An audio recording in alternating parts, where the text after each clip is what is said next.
Hello student, good morning. चलिए आज हम देखते हैं हमारा अध्याय 3 धातु और अधातु। धातु और अधातु के बारे में आप तो सब जानते ही है। तो सबसे पहले हम बात करते हैं धातु की। देखिए, धातु विद्युत की धनात्मक होती है, अर्थात ये इलेक्ट्रॉन त्याग कर धन आयन बनाती है। मतलब इनका गुण ही होता है धातुओं का कि ये इलेक्ट्रॉन त्याग देती है और अब अपने ऊपर धन आयन लेकर आ जाती है, धन आयन बनाती है। ऊष्मा की सुचालक होती है ये। उदाहरण अगर हम देखते हैं तो लोहा, तांबा, सोना ये सभी और चांदी ये सभी धातुओं के उदाहरण हैं। ये सभी अपने कोश से इलेक्ट्रॉनों को त्याग देती है और धनायन बनाती है। धातु के भौतिक गुणधर्म की बात कर रहे हैं हम, तो सबसे पहले अवस्था। देखिए, यहाँ पर सामान्यतः सभी धातुएं जो होती है वो ठोस अवस्था में पाई जाती है, लेकिन पारा या मरकरी जिसको कहते हैं हम इंग्लिश में, ये एक ऐसी धातु है जो द्रव अवस्था में पाई जाती है। कुछ धातु ऐसी होती है जो नर्म होती है, मुलायम, उसको चाकू से काट सकते हैं, जैसे सोडियम। तो अवस्था समझ में आ गया आपको। चलिए अगला देखते हैं हम, धात्विक। देखिए, धात्विकता। धातु अपने शुद्धतम रूप में चमकदार होती है, या धात्विक चमक कह सकते हैं हम इसको। अगला पॉइंट जो है धात्विक चमक है। तो धातु अपने शुद्ध रूप में विद्युत की इनमें चमक पाई जाती है और इस गुण को धात्विक चमक हम कहते हैं। जैसे चांदी जो होती है वो सबसे अधिक धात्विक चमक इसमें पाई जाती है। आघात वर्धनीयता। देखिए, आघात वर्धनीय पॉइंट को हम समझाते हैं कि धातु को जब हम पीटते हैं तो ये पतली चादर के रूप में बदला जा सकता है। इस गुणधर्म को हम आघात वर्धनीयता कहते हैं। जैसे सोने और चांदी को हम पीट कर जो है वो आघात वर्धनीय कर सकते हैं, इनकी हम पतली चादर बना सकते हैं। अगला है तन्यता। देखो, धातु को खींचकर धातुओं में गुण पाया जाता है कि उसको खींचकर उसके तार बनाए जा सकते हैं। ठीक है, सबसे अधिक तन्य धातु सोना है। सोने के हम तार बना सकते हैं, चांदी, इनके भी तार हम बनाए जा सकते हैं। तो तन्यता पॉइंट आपके आ गया समझ में। चलिए अगला पॉइंट देखते हैं, गलनांक और क्वथनांक। गलनांक मतलब जिस ताप पर वो गलित अवस्था में पहुंचती है उसको गलनांक कहते हैं, और जिस ताप पर वो उबलने लगती है या गैस अवस्था में परिवर्तित होती है उसको क्वथनांक कहते हैं।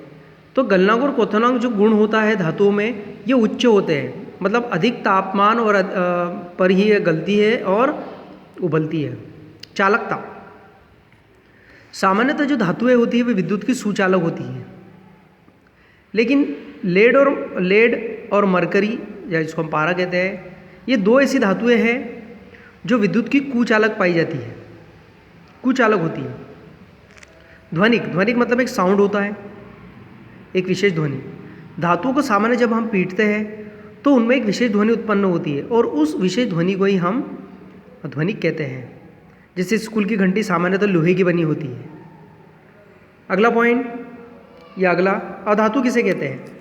धातु को हमने परिभाषित किया कि धातुएं विद्युत की धनात्मक होती है और इलेक्ट्रॉन त्याग कर धनायन बनाती है, लेकिन अधातु इसके विपरीत है। अधातुएं विद्युत की ऋणात्मक होती है और ये इलेक्ट्रॉनों को ग्रहण कर ऋण आयन बनाती है।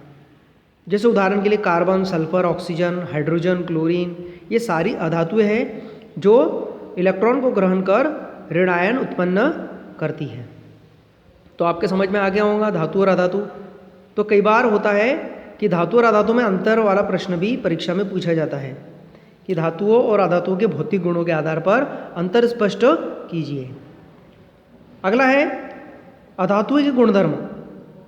ये गुणधर्म है भौतिक गुणधर्म। अवस्था। देखिए, सामान्यतः अधातुएं जो होती है वो तीनों अवस्था में पाई जाती है, ठोस अवस्था में भी, द्रव अवस्था में भी और गैस अवस्था में भी पाई जाती है। जैसे ब्रोमीन जो है ये द्रव अवस्था में पाई जाती है। हमने देखा था वहाँ पर धातुओं में पारा जो था वो गलित अवस्था में, द्रव अवस्था में पाया जाता है। चालकता। अधातुएं जो होती है विद्युत और ऊष्मा की कुचालक होती है, जबकि ग्रेफाइट एक ऐसी अधातु है जो विद्युत की सुचालक होती है। केवल ग्रेफाइट ही है ना, बाकी सारी अधातुएं कुचालक होती हैं। चमक या धात्विक चमक। देखिए प्राय सभी जितनी भी अधातु होती है वो कैसी होती है, धूसर, मटमैली और अचमकीली होती है, उसमें कोई विशेष चमक पाई नहीं जाती।